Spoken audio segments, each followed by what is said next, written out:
Wrestling as a whole has never been more available to us than it is right now.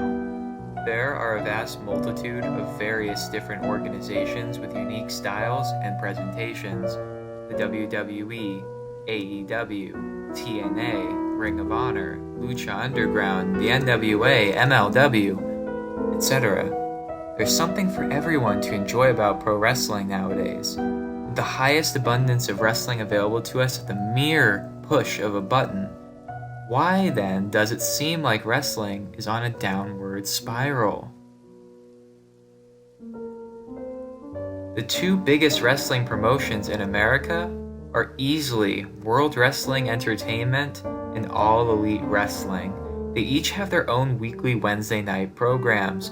The WWE has NXT on the USA Network, while AEW has Dynamite on TNT.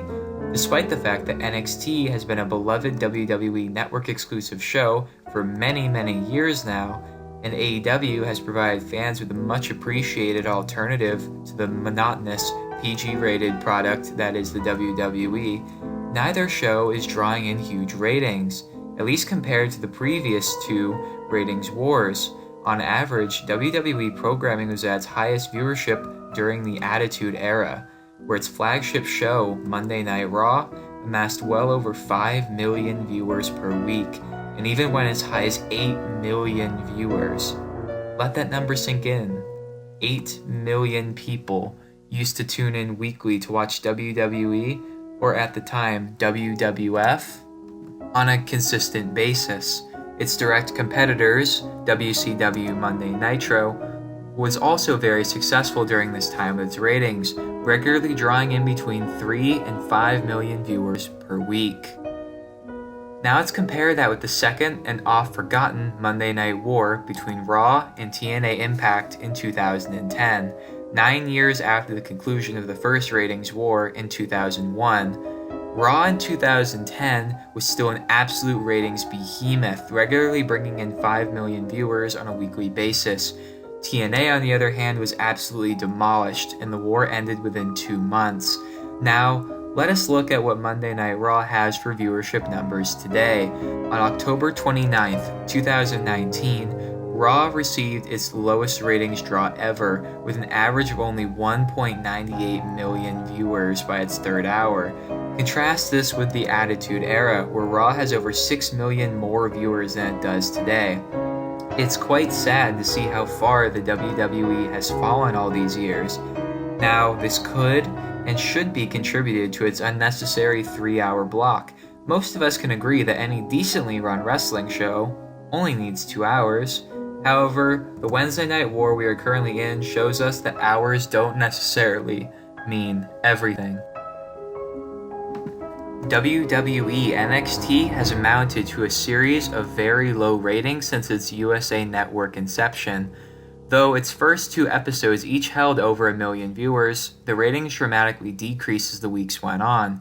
Keep in mind that WWE purposely began airing NXT on USA 2 weeks before AEW Dynamite even began on TNT. Starting with its 3rd week, NXT has gone down ratings-wise, with its lowest drawing episode being the October 30th episode with a mere 500,000 viewers. Now you may be contributing AEW Dynamite to this decline, and you would be partly correct.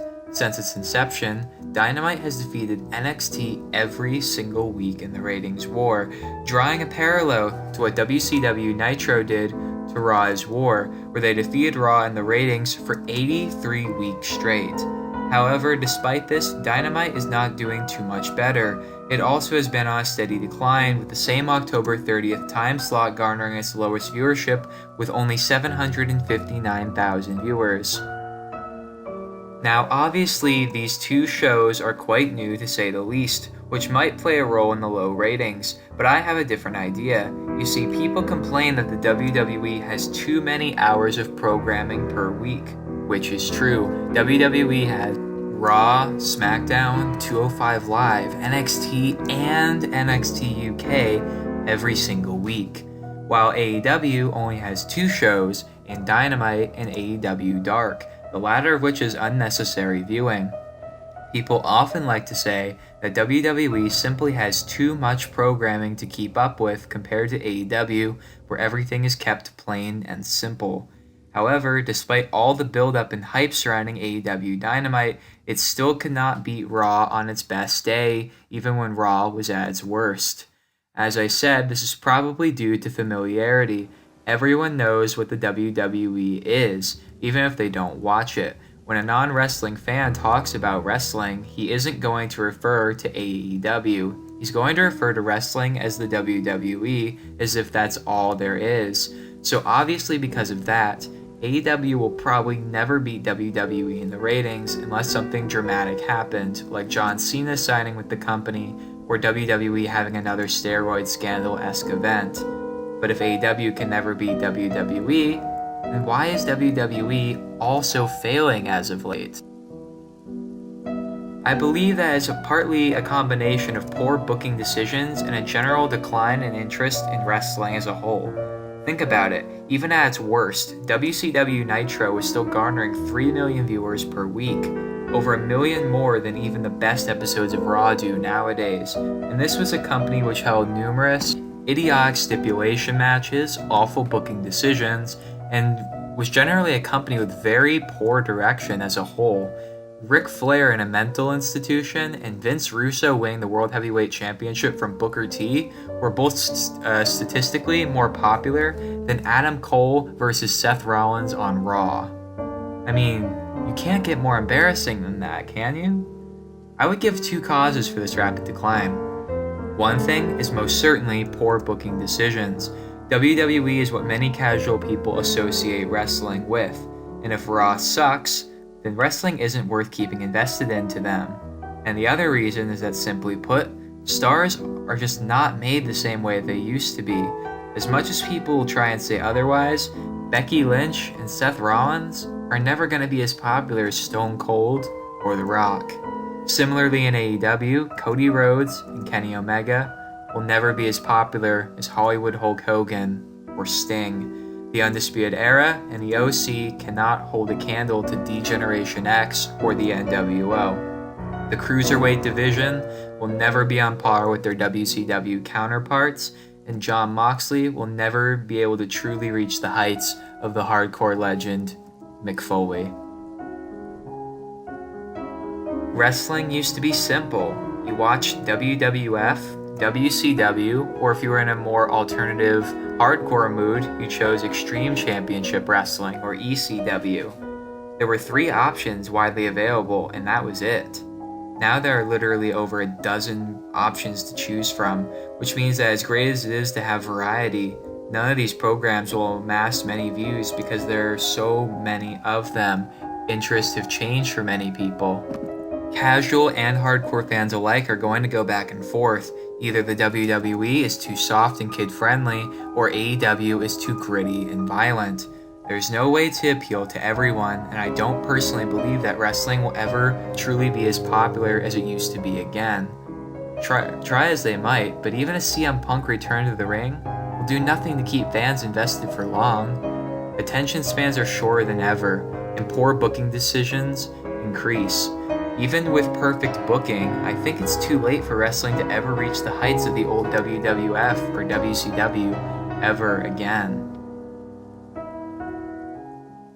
If I'm being honest, I knew that NXT was going to fail on the USA Network.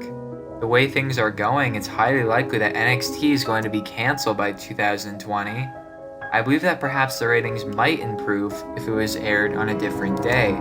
No matter the quality of the show, NXT will never get as many viewers as AEW because AEW is big and different. Although AEW has its problems as well, as I've mentioned. Lately on Twitter, AEW wrestlers, most notably Chris Jericho, their world champion, have been poking fun at the WWE. This has actually turned me off of AEW personally, because when the company first formed, they said they weren't going to try and instigate a war with the WWE, but now they seem to be trying to pick a fight with them all the time. It's turned me off of them and made me not want to watch them. So I would say that AEW and NXT could both improve, for sure. Raw could benefit from having an hour being cut off. Both SmackDown and Raw would be better served with more matches and less promos. People, after all, tune in to watch wrestling, not hearing people talk for 75% of the show. Will they ever be on par with Raw or Nitro in their prime? Probably not.